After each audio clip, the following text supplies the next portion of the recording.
Gold smuggling ಕೇಸ್ನಲ್ಲಿ ರನ್ಯಾ ರಾವ್ ಸೆರೆ ಸಿಕ್ಕಿದ್ದಾರೆ. ಈ ಸ್ಟೋರಿ ಸದ್ಯಕ್ಕೆ ಮುಗಿಯೋ ಲಕ್ಷಣ ಕಾಣ್ತಾನೆ ಇಲ್ಲ. ರನ್ಯಾ ಸಂಪರ್ಕ ಜಾಲ ಅಂತೂ ಹಿಂಗೂ ಇದೆಯಾ ಅನ್ನೋ ಲೆವೆಲ್ಗೆ ಜಗ್ತಾನೆ ಇದೆ. ಇಂಥದ್ರಲ್ಲಿ ರನ್ಯಾ ರಾವ್ ಮನೆ ಮೇಲೆ ಇವತ್ತು ದಾಳಿ ನಡೆಸದೆ ಜಾರಿ ನಿರ್ದೇಶನಾಲಯ. ಇವತ್ತೇನೆಲ್ಲ ಆಯ್ತು ಈ ಪ್ರಕರಣದಲ್ಲಿ, ಅದರ ಕಂಪ್ಲೀಟ್ ರಿಪೋರ್ಟ್ ನಿಮ್ಮ ಮುಂದೆ. ಬಿಡದೆ ಕಾಡ್ತಿರೋ ಸ್ಮಗ್ಲಿಂಗ್ ಕೇಸ್. ರನ್ಯಾ ರಾವ್ ನಿವಾಸದ ಮೇಲೆ ಇಡಿ ದಾಳಿ. ಯಾವಾಗ ರನ್ಯಾ ರಾವ್ ಹೆಜ್ಜೆ ಗುರುತು ಇಂಟರ್ನ್ಯಾಷನಲ್ ಅನ್ನೋ ಫ್ಯಾಕ್ಟ್ ಅರಿವಿಗೆ ಬಂತೋ, ಸಿಬಿಐ ಬೆನ್ನಲ್ಲೇ ಇದೀಗ ಎಂಟ್ರಿ ಕೊಟ್ಟಿದೆ ಜಾರಿ ನಿರ್ದೇಶನಾಲಯ. ರನ್ಯಾ ಮನೆಯಲ್ಲಿ ಕೋಟಿ ಕೋಟಿ ರೊಕ್ಕ ಸಿಕ್ಕಿದ್ದಲ್ಲದೆ ಗೋಲ್ಡ್ ಸ್ಮಗ್ಲಿಂಗ್ ಕೇಸ್ನಲ್ಲಿ 100 ಕೋಟಿ ಮೊತ್ತದ ಚಿನ್ನ ಕಳ್ಳಸಾಗಣೆ ಆಗಿರೋ ಅಂಶ ಬಯಲಿಗೆ ಬಂತೋ ಬಿಗಿಯಾಗಿದೆ ಜಾರಿ ನಿರ್ದೇಶನಾಲಯದ ಹಿಡಿತ. ನಟಿ ರನ್ಯಾ ರಾವ್ಳ ಲ್ಯಾವೆಲ್ಲರ್ ರೋಡ್ನಲ್ಲಿನ ಫ್ಲಾಟ್ ಮೇಲೆ ದಾಳಿ ನಡೆಸಿದ್ದಾರೆ ಇಡಿ ಅಧಿಕಾರಿಗಳು. ಇಲ್ಲಿ ಸತತ 10ಕ್ಕೂ ಹೆಚ್ಚು ಗಂಟೆಗಳ ಕಾಲ ಶೋಧ ಕಾರ್ಯ ಕೈಗೊಂಡಿದೆ ಇಡಿ ತಂಡ. ಈ ಫ್ಲಾಟ್ನಲ್ಲಿ ರನ್ಯಾ ಬಂಧನ ಸಂದರ್ಭದಲ್ಲಿ ನಡೆದ ಶೋಧ ವೇಳೆ 2.67 ಲಕ್ಷ ರೂಪಾಯಿ ಕ್ಯಾಶ್ ಹಾಗೂ 2 ಕೋಟಿ 6 ಲಕ್ಷ ರೂಪಾಯಿ ಮೌಲ್ಯದ ಚಿನ್ನಾಭರಣ ಪತ್ತೆಯಾಗಿದ್ವು. ಇದಾದ ಮೇಲೆ 3 ದಿನಗಳ ಹಿಂದೆ ಕೂಡ ಸಿಬಿಐ ಈ ಫ್ಲಾಟ್ನಲ್ಲಿ ಪರಿಶೀಲನೆ ನಡೆಸಿತ್ತು. ಇಷ್ಟು ಮಾತ್ರವಲ್ಲ, ರನ್ಯಾ ಪತಿ ಜತಿನ್ ಹುಕ್ಕೇರಿ ಮನೆ ಮೇಲೂ ಡಿಆರ್ಐ ಅಧಿಕಾರಿಗಳು ದಾಳಿ ನಡೆಸಿದ್ದಾರೆ. ಆಡುಗೋಡಿ ಠಾಣಾ ವ್ಯಾಪ್ತಿ ಫ್ಲಾಟ್ ಸೇರಿದಂತೆ ಜತಿನ್ಗೆ ಸಂಬಂಧಿಸಿದ 9 ಫ್ಲಾಟ್, ಮನೆ, ಆಫೀಸ್ಗಳ ಮೇಲೆ ರೇಡ್ ಮಾಡಲಾಗಿದೆ. ಈಗಾಗಲೇ 2 ಸಲ ಜತಿನ್ರನ್ನ ವಿಚಾರಣೆಗೂ ಗುರಿಪಡಿಸಿದೆ ಡಿಆರ್ಐ. ಇನ್ನೊಂದೆಡೆ ಪ್ರೋಟೋಕಾಲ್ ಕೇಸ್ ಕೂಡ ಬಗೆದಷ್ಟು ಕಾತುರತೆ ಸೃಷ್ಟಿಸ್ತಾ ಇದೆ. ಬೆಂಗಳೂರು ಅಂತಾರಾಷ್ಟೀಯ ವಿಮಾನ ನಿಲ್ದಾಣದಲ್ಲಿ ಪ್ರೋಟೋಕಾಲ್ ವ್ಯವಸ್ಥೆ ಮಾಡಿದ ಪೊಲೀಸ್ ಬಸವರಾಜುರನ್ನ ವಿಚಾರಣೆಗೆ ಗುರಿಪಡಿಸಿದ ಡಿಆರ್ಐ. ಈ ಸಂದರ್ಭದಲ್ಲಿ ಬಸವರಾಜು ಬಾಯ್ಬಿಟ್ಟ ಸಂಗತಿ ಅಂದ್ರೆ, ರನ್ಯಾ ರಾವ್ ಸ್ವತಃ ಫೋನ್ ಮಾಡಿ ತನಗೆ ಪ್ರೋಟೋಕಾಲ್ ಬೇಕು ಅಂತ ತಾಕೀತು ಮಾಡ್ತಾ ಇದ್ಲಂತೆ. ಡಿಜಿಪಿ ಪುತ್ರಿ ಆದ ಕಾರಣ ಬಸವರಾಜು ಆಕೆಗೆ ಏರ್ಪೋರ್ಟ್ನಲ್ಲಿ ಪ್ರೋಟೋಕಾಲ್ ವ್ಯವಸ್ಥೆ ಮಾಡ್ತಿದ್ದ ಎನ್ನಲಾಗ್ತಿದೆ. ಇನ್ನೊಂದೆಡೆ ರನ್ಯಾ ತಂದೆ ಡಿಜಿಪಿ ರಾಮಚಂದ್ರ ರಾವ್ರನ್ನ ಕಡ್ಡಾಯ ರಜೆ ಮೇಲೆ ಕಳಿಸಲಾಗಿದೆ. ಹಾಗೆ ರನ್ಯಾ ರಾವ್ ಸೋದರನಿಗೆ ಹ್ಯಾಕರ್ ಶ್ರೀಕಿ ಸಂಪರ್ಕದ ಬಗ್ಗೆಯೂ ಕೂಡ ತನಿಖೆ ನಡೆದಿದೆ. ಹೀಗಾಗಿ ಸ್ಮಗ್ಲಿಂಗ್ ಜೊತೆ ರನ್ಯಾ ರಾವ್ಗೆ ಬಿಟ್ ಕಾಯಿನ್ ಭೂತವು ಅಟಕಾಯಿಸೋ ಸಾಧ್ಯತೆ ಇದೆ. News desk, republic Kannada. Gold smuggling ಕೇಸ್ನಲ್ಲಿ ರನ್ಯಾ ರಾವ್ ಸೆರೆ ಸಿಕ್ಕಿದ್ದಾರೆ. ಈ ಸ್ಟೋರಿ ಸದ್ಯಕ್ಕೆ ಮುಗಿಯೋ ಲಕ್ಷಣ ಕಾಣ್ತಾನೆ ಇಲ್ಲ. ರನ್ಯಾ ಸಂಪರ್ಕ ಜಾಲ ಅಂತೂ ಹಿಂಗೂ ಇದೆಯಾ ಅನ್ನೋ ಲೆವೆಲ್ಗೆ ಜಗ್ತಾನೆ ಇದೆ. ಇಂಥದ್ರಲ್ಲಿ ರನ್ಯಾ ರಾವ್ ಮನೆ ಮೇಲೆ ಇವತ್ತು ದಾಳಿ ನಡೆಸದೆ ಜಾರಿ ನಿರ್ದೇಶನಾಲಯ. ಇವತ್ತೇನೆಲ್ಲ ಆಯ್ತು ಈ ಪ್ರಕರಣದಲ್ಲಿ, ಅದರ ಕಂಪ್ಲೀಟ್ ರಿಪೋರ್ಟ್ ನಿಮ್ಮ ಮುಂದೆ. ಬಿಡದೆ ಕಾಡ್ತಿರೋ ಸ್ಮಗ್ಲಿಂಗ್ ಕೇಸ್. ರನ್ಯಾ ರಾವ್ ನಿವಾಸದ ಮೇಲೆ ಇಡಿ ದಾಳಿ. ಯಾವಾಗ ರನ್ಯಾ ರಾವ್ ಹೆಜ್ಜೆ ಗುರುತು ಇಂಟರ್ನ್ಯಾಷನಲ್ ಅನ್ನೋ ಫ್ಯಾಕ್ಟ್ ಅರಿವಿಗೆ ಬಂತೋ, ಸಿಬಿಐ ಬೆನ್ನಲ್ಲೇ ಇದೀಗ ಎಂಟ್ರಿ ಕೊಟ್ಟಿದೆ ಜಾರಿ ನಿರ್ದೇಶನಾಲಯ.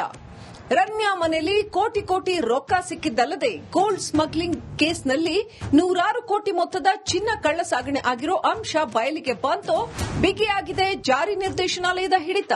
ನಟಿ ರನ್ಯಾ ರಾವ್ಳ ಲ್ಯಾವೆಲ್ಲರ್ ರೋಡ್ನಲ್ಲಿನ ಫ್ಲಾಟ್ ಮೇಲೆ ದಾಳಿ ನಡೆಸಿದ್ದಾರೆ ಇಡಿ ಅಧಿಕಾರಿಗಳು. ಇಲ್ಲಿ ಸತತ 10ಕ್ಕೂ ಹೆಚ್ಚು ಗಂಟೆಗಳ ಕಾಲ ಶೋಧ ಕಾರ್ಯ ಕೈಗೊಂಡಿದೆ ಇಡಿ ತಂಡ.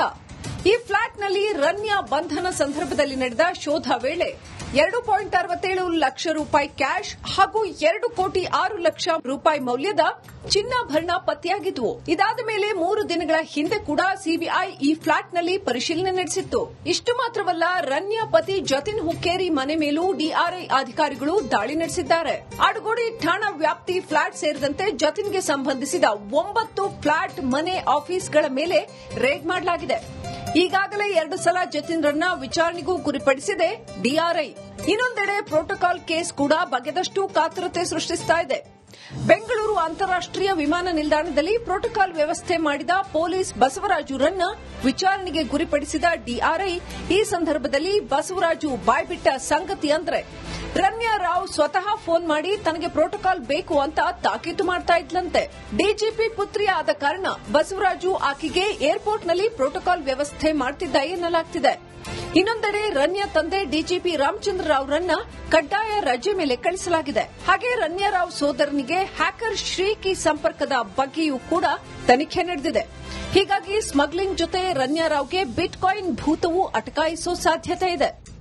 News desk, republic Kannada. Gold smuggling ಕೇಸ್ನಲ್ಲಿ ರನ್ಯಾ ರಾವ್ ಸೆರೆ ಸಿಕ್ಕಿದ್ದಾರೆ. ಈ ಸ್ಟೋರಿ ಸದ್ಯಕ್ಕೆ ಮುಗಿಯೋ ಲಕ್ಷಣ ಕಾಣ್ತಾನೆ ಇಲ್ಲ. ರನ್ಯಾ ಸಂಪರ್ಕ ಜಾಲ ಅಂತೂ ಹಿಂಗೂ ಇದೆಯಾ ಅನ್ನೋ ಲೆವೆಲ್ಗೆ ಜಗ್ತಾನೆ ಇದೆ. ಇಂಥದ್ರಲ್ಲಿ ರನ್ಯಾ ರಾವ್ ಮನೆ ಮೇಲೆ ಇವತ್ತು ದಾಳಿ ನಡೆಸದೆ ಜಾರಿ ನಿರ್ದೇಶನಾಲಯ. ಇವತ್ತೇನೆಲ್ಲ ಆಯ್ತು ಈ ಪ್ರಕರಣದಲ್ಲಿ, ಅದರ ಕಂಪ್ಲೀಟ್ ರಿಪೋರ್ಟ್ ನಿಮ್ಮ ಮುಂದೆ. ಬಿಡದೆ ಕಾಡ್ತಿರೋ ಸ್ಮಗ್ಲಿಂಗ್ ಕೇಸ್. ರನ್ಯಾ ರಾವ್ ನಿವಾಸದ ಮೇಲೆ ಇಡಿ ದಾಳಿ. ಯಾವಾಗ ರನ್ಯಾ ರಾವ್ ಹೆಜ್ಜೆ ಗುರುತು ಇಂಟರ್ನ್ಯಾಷನಲ್ ಅನ್ನೋ ಫ್ಯಾಕ್ಟ್ ಅರಿವಿಗೆ ಬಂತೋ, ಸಿಬಿಐ ಬೆನ್ನಲ್ಲೇ ಇದೀಗ ಎಂಟ್ರಿ ಕೊಟ್ಟಿದೆ ಜಾರಿ ನಿರ್ದೇಶನಾಲಯ. ರನ್ಯಾ ಮನೆಯಲ್ಲಿ ಕೋಟಿ ಕೋಟಿ ರೊಕ್ಕ ಸಿಕ್ಕಿದ್ದಲ್ಲದೆ ಗೋಲ್ಡ್ ಸ್ಮಗ್ಲಿಂಗ್ ಕೇಸ್ನಲ್ಲಿ ನೂರಾರು ಕೋಟಿ ಮೊತ್ತದ ಚಿನ್ನ ಕಳ್ಳಸಾಗಣೆ ಆಗಿರೋ ಅಂಶ ಬಯಲಿಗೆ ಬಂತೋ ಬಿಗಿಯಾಗಿದೆ ಜಾರಿ ನಿರ್ದೇಶನಾಲಯದ ಹಿಡಿತ. ನಟಿ ರನ್ಯಾ ರಾವ್ಳ ಲ್ಯಾವೆಲರ್ ರೋಡ್ನಲ್ಲಿನ ಫ್ಲಾಟ್ ಮೇಲೆ ದಾಳಿ ನಡೆಸಿದ್ದಾರೆ ಇಡಿ ಅಧಿಕಾರಿಗಳು. ಇಲ್ಲಿ ಸತತ 10ಕ್ಕೂ ಹೆಚ್ಚು ಗಂಟೆಗಳ ಕಾಲ ಶೋಧ ಕಾರ್ಯ ಕೈಗೊಂಡಿದೆ ಇಡಿ ತಂಡ.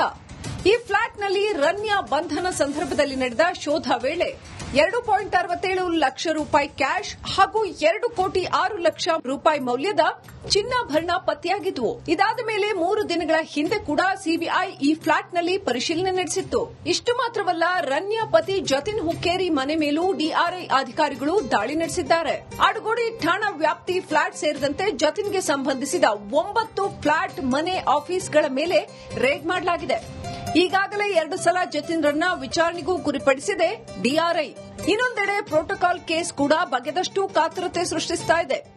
ಬೆಂಗಳೂರು ಅಂತಾರಾಷ್ಟೀಯ ವಿಮಾನ ನಿಲ್ದಾಣದಲ್ಲಿ ಪ್ರೋಟೋಕಾಲ್ ವ್ಯವಸ್ಥೆ ಮಾಡಿದ ಪೊಲೀಸ್ ಬಸವರಾಜುರನ್ನ ವಿಚಾರಣೆಗೆ ಗುರಿಪಡಿಸಿದ ಡಿಆರ್ಐ. ಈ ಸಂದರ್ಭದಲ್ಲಿ ಬಸವರಾಜು ಬಾಯ್ಬಿಟ್ಟ ಸಂಗತಿ ಅಂದ್ರೆ, ರನ್ಯಾ ರಾವ್ ಸ್ವತಃ ಫೋನ್ ಮಾಡಿ ತನಗೆ ಪ್ರೋಟೋಕಾಲ್ ಬೇಕು ಅಂತ ತಾಕೀತು ಮಾಡ್ತಾ ಇದ್ಲಂತೆ. ಡಿಜಿಪಿ ಪುತ್ರಿ ಆದ ಕಾರಣ ಬಸವರಾಜು ಆಕೆಗೆ ಏರ್ಪೋರ್ಟ್ನಲ್ಲಿ ಪ್ರೋಟೋಕಾಲ್ ವ್ಯವಸ್ಥೆ ಮಾಡ್ತಿದ್ದ ಎನ್ನಲಾಗ್ತಿದೆ. ಇನ್ನೊಂದೆಡೆ ರನ್ಯಾ ತಂದೆ ಡಿಜಿಪಿ ರಾಮಚಂದ್ರ ರಾವ್ರನ್ನ ಕಡ್ಡಾಯ ರಜೆ ಮೇಲೆ ಕಳಿಸಲಾಗಿದೆ. ಹಾಗೆ ರನ್ಯಾ ರಾವ್ ಸೋದರನಿಗೆ ಹ್ಯಾಕರ್ ಶ್ರೀಕಿ ಸಂಪರ್ಕದ ಬಗ್ಗೆಯೂ ಕೂಡ ತನಿಖೆ ನಡೆದಿದೆ. ಹೀಗಾಗಿ ಸ್ಮಗ್ಲಿಂಗ್ ಜೊತೆ ರನ್ಯಾ ರಾವ್ಗೆ ಬಿಟ್ಕಾಯಿನ್ ಭೂತವು ಅಟಕಾಯಿಸೋ ಸಾಧ್ಯತೆ ಇದೆ. News desk, republic Kannada.